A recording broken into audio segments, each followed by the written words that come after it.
આજે વાત કરીશું શરદી, ઉધરસ, સળેખમ, કફ જેવા પ્રશ્નો ઉપર જે મોટે ભાગે ઋતુ બદલાતા અથવા તો ઠંડીના સમયમાં થતી રહે છે. જો આવો કોઈ પ્રોબ્લેમ તમને છે તો બસ આજનો વિડીયો તમારા માટે છે.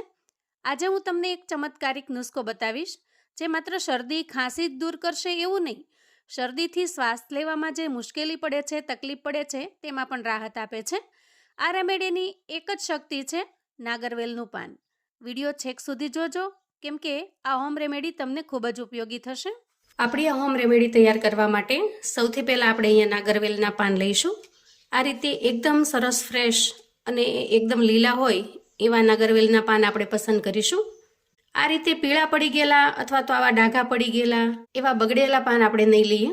એકદમ સરસ ફ્રેશ અને લીલા પાનની પસંદગી કરીશું. તો આપણે અહીંયા આજે હું એક જણ માટે રેમેડી બનાવી રહી છું, તો એના માટે આપણે 2 પાન લઈશું. તમારે જેટલા લોકો માટે બનાવી હોય એ રીતની ક્વોન્ટિટીમાં પાન લેવાના છે.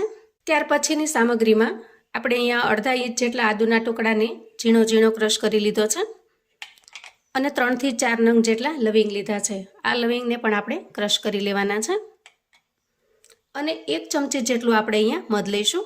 નાગરવેલના પાનને આપણે ધોઈ અને એકદમ સરસ ચોખ્ખા કરીને લઈ લેવાના છે, જેથી કરીને એના ઉપર કશી અશુદ્ધિ હોય તો એ નીકળી જાય.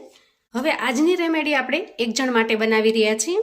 તો સૌથી પહેલાં લઈશું આ રીતે એક પેન અને એમાં 1 કપ જેટલું પાણી નાખીશું અને આ બીજો કપ. આમ આપણે ટોટલ 2 કપ જેટલું પાણી લેવાનું છે.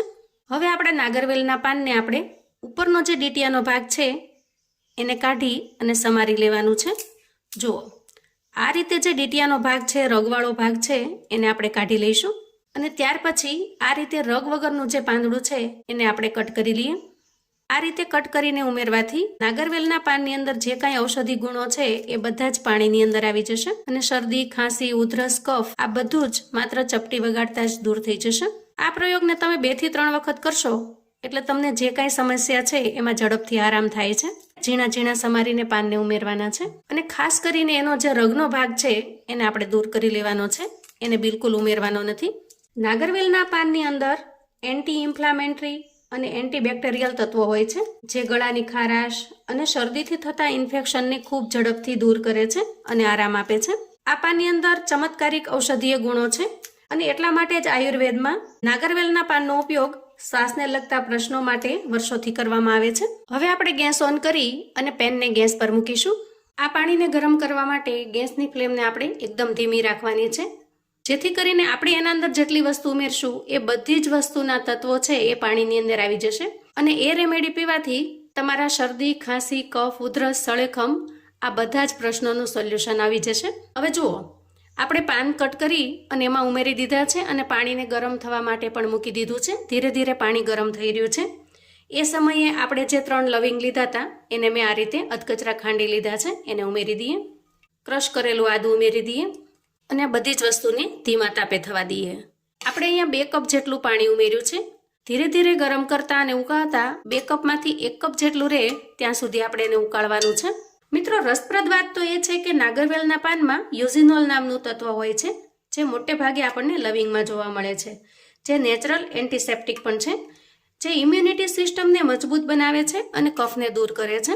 આમ નાગરવેલનું પાન ઔષધીય ગુણોથી ભરપૂર છે. અહીંયા તમે ઈચ્છો તો અડધા ઇંચ જેટલો લીલી હળદરનો ટુકડો ક્રશ કરીને ઉમેરી શકો છો અથવા તો થોડી હળદર પણ ઉમેરી શકો છો. આ રીતે એકદમ સરસ ધીમા તાપે થવાથી બધા જ જે કાંઈ ઔષધીય તત્વો છે એનો રસ અને કસ પાણીની અંદર આવી જાય છે.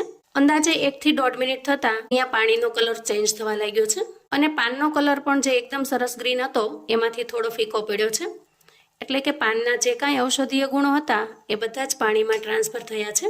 હજી અહીંયા પાણીની ક્વોન્ટિટી થોડી વધારે છે.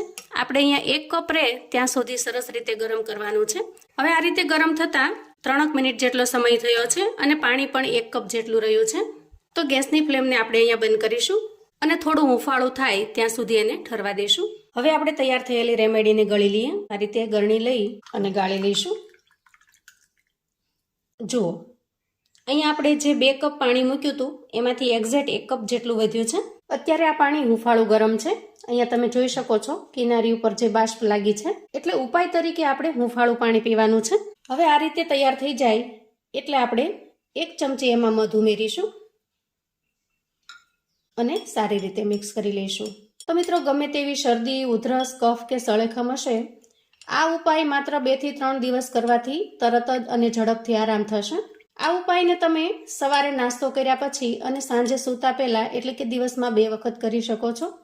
પણ ખાસ મિત્રો એ વાતનો ખ્યાલ રાખવાનો કે આ ઉપાયને વારંવાર નહીં કરવાનો. બાળકોને જો કોઈ નાના મોટા પ્રશ્નો થાય તો એને આપણે તાત્કાલિક ડૉક્ટરને જ બતાવવા જોઈએ. હોમ રેમેડી છે એ આપણને રાહત આપી શકે છે, પણ જો વધારે પ્રોબ્લેમ દેખાય તો આપણે ડૉક્ટરને કન્સલ્ટ કરવા ખૂબ જરૂરી છે. તો મિત્રો, વિડીયોમાં બતાવ્યા પ્રમાણે સ્ટેપ બાય સ્ટેપ તૈયાર કરી અને તમે આ હોમ રેમેડીનો ઉપયોગ કરી શકો છો અને ખૂબ જ ઝડપથી શરદી, સળેખમ, કફ કે ઉધરસની અંદર રાહત મેળવી શકો છો. તો મિત્રો, આવું અવનવું જાણવા માટે અને મને સપોર્ટ કરવા માટે ચેનલ પર જો તમે નવા છો તો પ્લીઝ ચેનલને સબસ્ક્રાઈબ કરો. વિડીયો ગમે તો લાઈક અને શેર કરો. તમારા સગા સંબંધી મિત્રોને પણ આપણી આજની એકદમ ઉપયોગી એવી નાગરવેલના પાનની હોમ રેમેડી ચોક્કસથી મોકલી આપજો, જેથી એ લોકો પણ બનાવીને તૈયાર કરી શકે અને ઉપયોગમાં લઈ શકે. કોમેન્ટમાં મને ચોક્કસથી જણાવજો મિત્રો કે આજની આ રેમેડી તમને કેવી લાગી છે. ફરી મળીશું એક નવી રેસિપી સાથે. ત્યાં સુધી આવજો મિત્રો.